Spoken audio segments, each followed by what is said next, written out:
नमस्कार आप सभी को। बहुत स्वागत है आपका हमारे YouTube चैनल पर। आज मैं बताने जा रही हूँ आपको धनु राशि की विशेषता, है ना। वृश्चिक तक मैं कंप्लीट कर चुकी हूँ, मेष से लेके। और आज मैं धनु यानी सेजिटेरियस के बारे में बात करूंगी। वृश्चिक राशि का जब मैंने बताया, बहुत से लोगों के कमेंट्स आए। उसमें से किन्हीं का कमेंट्स था कि मैम मुझसे ये रिलेट नहीं कर रहा। मैं पहले ये बता देना चाहती हूँ कि मैं राशि का स्वभाव बता रही हूँ, मैं आपका स्वभाव नहीं बता रही हूँ, है ना। क्योंकि इंसान का बिहेवियर कैसे देखा जाता है, उसमें खाली राशि का इम्पैक्ट नहीं आता है। इवन मैं ये कहना चाहूंगी कि राशि का मात्र 50% इम्पैक्ट आए। बाकी जो इम्पैक्ट आएगा वो वहां बैठे ग्रह, आपका बुद्धि विवेक कैसा है, पंचम भाव बताएगा, आपका दूसरा भाव बताएगा, तीसरा बताएगा, चौथा बताएगा, 12वां बताएगा। क्योंकि वो कुंडली आप ही की है, सर से पांव तक अगर आप अपने हिस्सों को बांटें तो वो पूरा आपका चार्ट बन जाता है। बिहेवियर देखने की टेक्निक्स क्या है वो मैंने उसके ऊपर अलग से वीडियोस बनाए हुए हैं। तो वो सारा समझो, पढ़ो, और उसके बाद आपको अच्छे से समझ में आएगा। राशि के बारे में समझना पड़ेगा हमें, है ना। तो बहुत जल्दी राशि के ऊपर एक कोर्स स्टार्ट होने जा रहा है, राशि नक्षत्र। आप लोग ज्वाइन करना चाहते हैं तो आप बिल्कुल पढ़ सकते हैं, 1 साल का कोर्स होगा हमारा।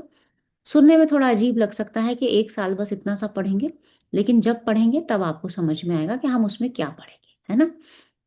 चलिए आज मैं धनु राशि की बात करती हूँ। धनु के बारे में आप सब जानते हैं, यानी सजिटेरियस, काल पुरुष को दिमाग में लेके आओ। काल पुरुष के 9th हाउस में साइन होता है। गुरु की मूल त्रिकोण राशि है ये, है ना। यानी काल पुरुष की कुंडली में, यानी मेष लगन के चार्ट में 9वें भाव में धनु राशि स्थित होती है। सेजिटेरियस साइन होता है और गुरु इसके लॉर्ड होते हैं। गुरु की दो राशियां हैं, धनु और मीन। तो धनु का स्वामित्व गुरु के पास है, यानी गुरु की मूल त्रिकोण राशि अग्नि तत्व राशि है और डुअल साइन भी है। जब हमने स्टार्टिंग में बहुत सारी राशियों की बात की तो डुअलिटी के मेरे पास बहुत सारे साइन है, जिसमें कि आपका जेमिनाई साइन डुअलिटी का साइन था। कन्या राशि भी डुअल साइन है, धनु राशि भी डुअल साइन है यानी सेजिटेरियस, और उसके बाद आगे पाइसिस भी आएगा यानी मीन राशि। देखो हर चिन्ह जरूर सारे डुअल हैं, लेकिन सबका नेचर अलग होगा। क्यों? जब मैंने जेमिनाई साइन की बात की थी तो वहां पे आप देखेंगे उसमें उसके प्रतीक चिन्ह में दो लोगों को दिखाया गया है। कन्या भी डुअलिटी को बताती है, लेकिन वहां एक अकेली लड़की नाव पर बैठी हुई है, वहां पे डुअलिटी है।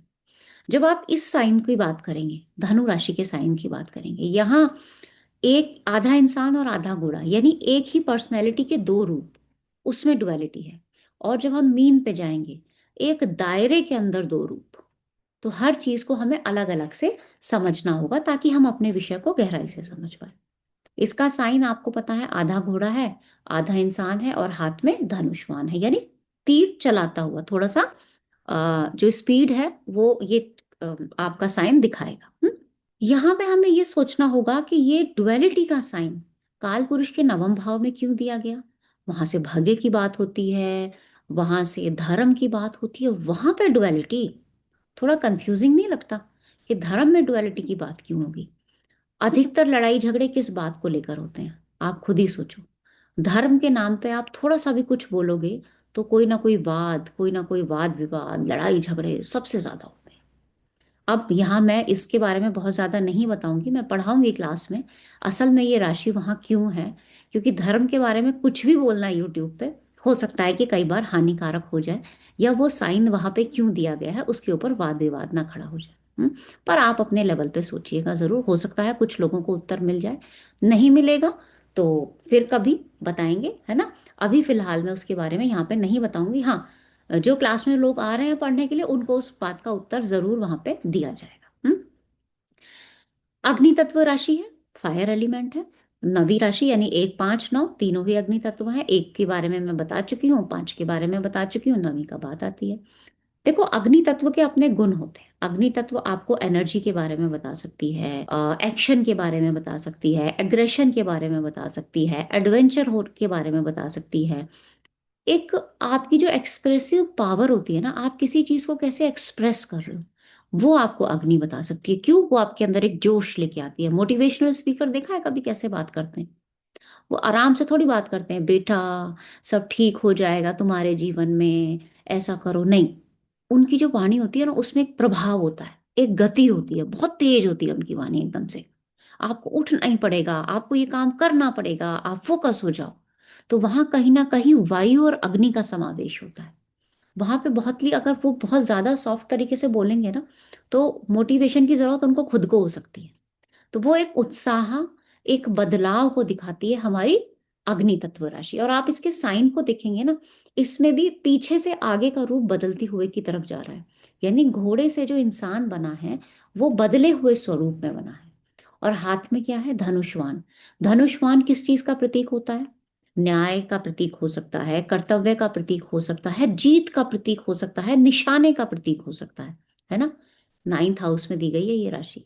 फिर से सोचना है इसके बारे में। डुअलिटी, जीत, कर्तव्य, न्याय, स्पीड, उत्साह।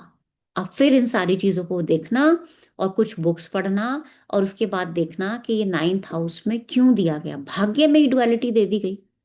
और हम क्या पूछते रहते हैं क्वेश्चन? मैं कितना भाग्यवान हूं। ठीक है, वो अलग बात है कि गुरु का साइन है, लेकिन गुरु का 12वीं राशि क्यों नहीं आई? यही राशि क्यों आई? कुछ तो बात होगी ना। तो उसको फिर कभी समझेंगे, ठीक है।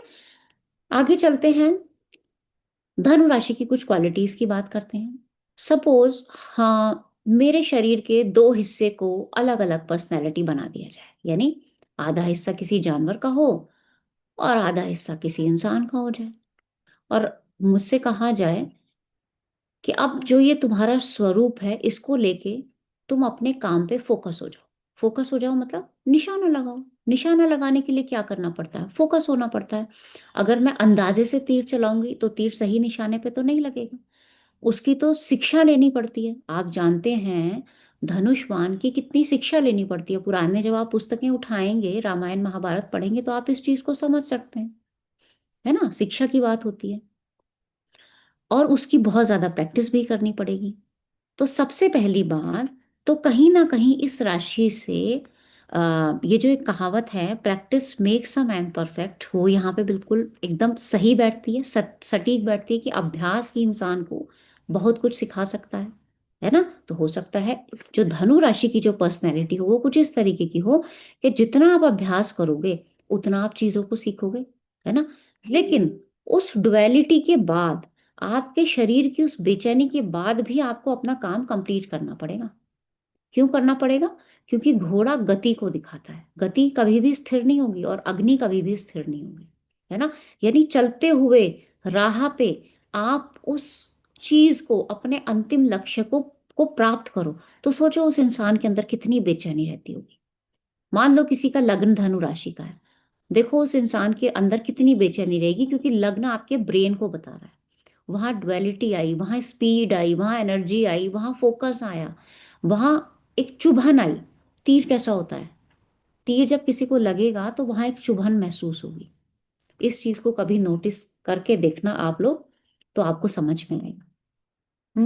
और क्या क्या हो सकता है? इस राशि को ना हम बीच बचाव की राशि भी बोल सकते हैं। बीच बचाव मतलब बीच बचाव का प्रतीक आप इसको बोल सकते हो। मैं बहुत सारी चीजें ऐसी हैं जो मैं इस राशि में शायद आपको यूट्यूब पे ना समझा पाऊं, क्योंकि कुछ चीजें ऐसी होती हैं राशियों के बारे में जिसके बारे में प्रश्न चिन्ह लगाए जा सकते हैं। लेकिन काफी प्रैक्टिस के बाद मैं ऐसा बोल रही हूँ। हाँ, धनु राशि की पर्सनैलिटी ऐसी हो सकती है कि एक साथ बहुत सारी चीजों को संभालना। बहुत सारी चीजों को संभालना मतलब हो सकता है कि ये लोग ऐसे हों कि इनके अंदर एक ऐसा हुनर हो कि बहुत सारे कामों को एक साथ समेटते हुए जा रहे हैं। जैसे वायु का एक वेग होता है ना, जब वो चलता है, वायु आती है तो अपने साथ बहुत सारी चीजों को लेके चली जाती है ना? तो बहुत सारे काम को करने का हुनर, यानी मल्टीटास्कर आप इनको बोल सकते हो। और आपने वो एड भी देखा होगा कि हार के आगे जीत है या डर के आगे जीत है, कुछ इस तरह से आता है टीवी पे। तो ये लोग ना हर चीज में जीतने का प्रयास करते हैं। डर होता है, ऐसा नहीं है कि इनके मन में डर नहीं होता, इनके सबकॉन्शियस माइंड में डर होता है। और वो जो डर वाली फीलिंग होती है ना, इनको तब आती है जब ये अकेले होते हैं। अकेले इन द सेंस, देखो बाकी चीजें कंडीशन मैं पहले ही बता रही हूँ, किसी का बिहेवियर एक चीज पे डिपेंड नहीं करेगा। हाँ, लेकिन जब अकेले होते हैं या रात में हो सकते हैं कभी, या सोते टाइम, इनको वो डर की अनुभूति कई बार हो जाती है। हमेशा होगी ये जरूरी नहीं है। कभी ना शांत बैठने वाले इंसान हो सकते हैं, यानी इनको शांत बिठाना थोड़ा मुश्किल हो सकता है ना? इनको ये कोशिश करेंगे कुछ देर बैठने की, फिर इनको एक बेचैनी होगी, अरे नहीं नहीं मुझे तो उठना है, मुझे तो जाना है। क्यों? डुअलिटी है, अग्नि है और प्रतीक देखो, उसमें भी भागा दौड़ी है। तो शांत इंसान कैसे बैठ सकता है? नहीं बैठ सकता। कई बार थोड़े से डिप्रेस्ड हो जाते हैं। डिप्रेस्ड क्यों होते हैं? क्योंकि ये अपनी खुशी के लिए लगातार प्रयास करते हैं, है ना। छोटी छोटी चीजों में ये खुशियां ढूंढते हैं, और जिसके लिए इतने ज्यादा प्रयासरत रहते हैं, मदद भी लोगों की करेंगे और ये लोगों से भी ये चाहेंगे कि भाई मुझे खुशी मिलनी चाहिए, मैं तो सबको खुशी दे रहा हूँ, मुझे कहाँ से खुशी मिले। तो उसके लिए लगातार प्रयास करते हैं और कई बार डिप्रेसिव भी हो जाते हैं। सोच विचार इनके थोड़े से ज्यादा होते हैं, है ना। थोड़े से मतलब काफी ज्यादा इनके सोच विचार हो सकते हैं, एक बेचैनी रहती है इनके अंदर अपने विचारों को लेकर, और कई बार थोड़ी लापरवाही कर जाते हैं, क्योंकि जब आप बहुत तेज स्पीड में रहते हो ना, तो लापरवाही की संभावना थोड़ी ज्यादा हो जाती है ना। और उस संभावना को ओवरकम करने के लिए ये अपने फोकस को बढ़ाते हैं। देखिए बहुत सारी चीजें ना इस राशि में एक साथ चलेंगी, बहुत कुछ एक साथ चलेगा, है ना। नींद की कमी बोल सकते हो आप, बाकी ग्रहों की पोजीशन के ऊपर डिपेंड करेगा। कई बार नींद की कमी ऐसे लोगों को हो सकती है। दूसरों पर काम छोड़ जरूर सकते हैं ये लोग करने के लिए, कि भाई ठीक है मेरा काम तुम कर दो, या घर में मान लो बाकी लोगों से, बाकी लोग काम कर रहे हो, छोड़ेंगे जरूर, लेकिन बैक ऑफ द माइंड या पीछे से चुप चुप ये देखेंगे कि वो इंसान काम ठीक कर रहा है या नहीं। और ये लोग ऐसे होते हैं कि ये दूसरे लोगों की कामों में कमियां भी निकाल सकते हैं।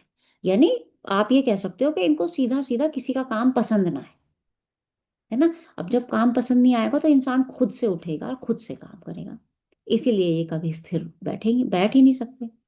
बहुत ज्यादा मदद करने वाला स्वभाव इनका हो सकता है, यानी किसी से भी मदद कर सकते हैं, पैसे से कर सकते हैं, काम से कर सकते हैं, विचारों से कर सकते हैं, है ना। बातों से कर सकते हैं। कई बार तो ऐसी बातें बोल देते हैं गुस्से में, क्योंकि गुस्सा तो इन लोगों को आता ही है ना, कि बहुत ज्यादा दूसरे लोगों को ना वो बातें चुभ जाती हैं, है ना। और स्थिर विचारों की इनके अंदर आप कमी बोल सकते हो, विचारों में थोड़ी सी बेचैनी इनकी देखने को मिलेगी। ये लोग ऐसे होते हैं जो भाग्य पे ज्यादा भरोसा नहीं करते। ये लोग अपने कर्म पे ज्यादा भरोसा करते हैं, क्योंकि इनको लगता है कि भाग्य तो पता नहीं कब साथ ना छोड़ दे मेरा, पर मेरा कर्म जो होगा ना वो अगले जन्म तक भी मेरे साथ जाएगा। तो ये लोग कर्म पे भरोसा करने वाले होते हैं। ईश्वर को मानते जरूर हैं, लेकिन अपने तरह से ईश्वर को मानते हैं। जब मानेंगे तो बहुत बुरी तरह मानेंगे। बुरी तरह का मतलब है कि जैसे होता है ना कि किसी चीज के पीछे पड़ जाना, भगवान है तो भगवान के भी पीछे ही पड़ गए। मानेंगे तो उस तरह मानेंगे। बिल्कुल एक्सट्रीम लेवल हो सकता है किसी भी चीज का इन लोगों के साथ में, बिल्कुल या तो बिल्कुल नहीं मान रहे या बिल्कुल एक्सट्रीम लेवल पे मान रहे हैं। पर हाँ, कर्म से ज्यादा नहीं मानेंगे, इस चीज को आप थोड़ा सा ध्यान देने की कोशिश कीजिएगा। अब रिलेशनशिप वाइज अगर आप देखोगे तो बहुत सारी चीजें हो सकती हैं। देखो सबसे पहले तो ना इनकी डुअलिटी को समझो। डुअलिटी का मतलब बहुत कुछ हो सकता है। किसी भी लाइफ के किसी एस्पेक्ट के दो पहलू भी हो सकते हैं, दो तरफा बिहेवियर भी हो सकता है, दो संभावनाएं भी हो सकती हैं। बहुत कुछ हो सकता है डुअलिटी में, तो है ना। और राशि का चिन्ह गुरु है, तो डुअलिटी के बाद भी समझदारी को रिप्रेजेंट करता है। क्योंकि गुरु क्या बताता है, भाई कितना भी कुछ हो जाए, समझदारी सबसे बड़ी चीज होती है। इसीलिए नाइन्थ हाउस में धर्म वाले भाव में डुअलिटी की राशि आई, और उसके साथ में लॉर्ड कौन है? गुरु। कि कितना कुछ भी हो जाए समझदारी से सारी चीजों को कंट्रोल में किया जा सकता है। और ये राशि कहीं ना कहीं चीजों को अपने कंट्रोल में करने के बारे में भी बताती है। दूसरा, रिलेशनशिप वाइज अगर आप देखोगे तो ये लोग थोड़ी सी ना स्वतंत्रता चाहते हैं, यानी फ्रीडम। रिलेशनशिप में बांध के मत रखो। दूसरों को बांध के खुद रख लेंगे, लेकिन हमें बांध के मत रखो। रिलेशनशिप में कंट्रोलिंग नहीं होना चाहिए। ट्रैवलर हो सकते हैं अच्छे, हो सकता है कि अपने हस्बैंड के साथ, अपने वाइफ के साथ या किसी भी और रिलेशन में इनको घूमना फिरना पसंद हो। या जैसे मान लो कोई शादी पार्टी है, कोई सोशल कोई गैदरिंग है, उसमें ये सारे काम अपने ऊपर ले लेना, या मैं कैसे लाइमलाइट में आऊं, है ना। वो एक प्रभाव ये अपने मन में चाहते हैं। बड़ी सोच होती है इनकी, आप इनको बड़े दिल वाले बोल सकते हो, या एक ऐसा इनका स्वभाव बन जाता है सोसाइटी में कि लोग इनको कहते हैं भाई उनको दे दो ये काम, है ना। या जब तक वो नहीं आएंगे तो इस पार्टी में मजा नहीं आएगा। हाँ, छोटी छोटी बातों पे कई बार एग्रेसिव हो जाते हैं। कई बार पार्टनर से कुछ ऐसी बातें बोल सकते हैं जो उनको शायद पसंद ना आए।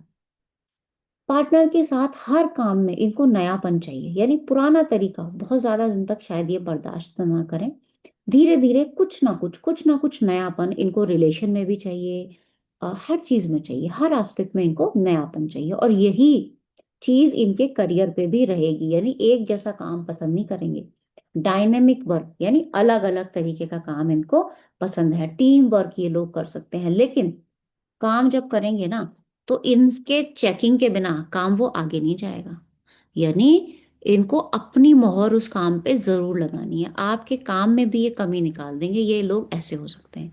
और काम को लेके इनकी जो क्या एक होता है ना कि अपना एक दायरा बना रहे हैं, या अपनी एक स्ट्रेटेजी बना रहे हैं, वो स्ट्रेटेजी कभी आपको समझ में नहीं आएगी, है ना। मेहनत इनकी जरूर दिखेगी, काम के लिए भाग दौड़ इनको आपको जरूर दिखेगा, लेकिन बैक ऑफ द माइंड क्या सोच चल रही है इनकी अपने काम को लेकर, वो ये आपको कभी नहीं बताएंगे। तो धनु राशि में बहुत सारी चीजें हैं, है ना। आप किसी भी राशि को देखो, उसके साइन को देखो, उसकी क्वालिटी को देखो, उसकी चीजों को देखो और समझो। वो राशि आपको पता नहीं कितना कुछ बता सकती है अपने बारे में। और इसी रहस्य को जानने के लिए, राशि और ग्रहों के आपस में जुड़ाव को जानने के लिए, क्यों वो साइन उस पर्टिकुलर भाव में आया है, ज्योतिष इतना रहस्य अपने अंदर लेके बैठा हुआ है, उसी के लिए ज्योतिष के गूढ़ रहस्य नाम का एक कोर्स आने वाला है। 1 फरवरी से स्टार्ट हो रहा है।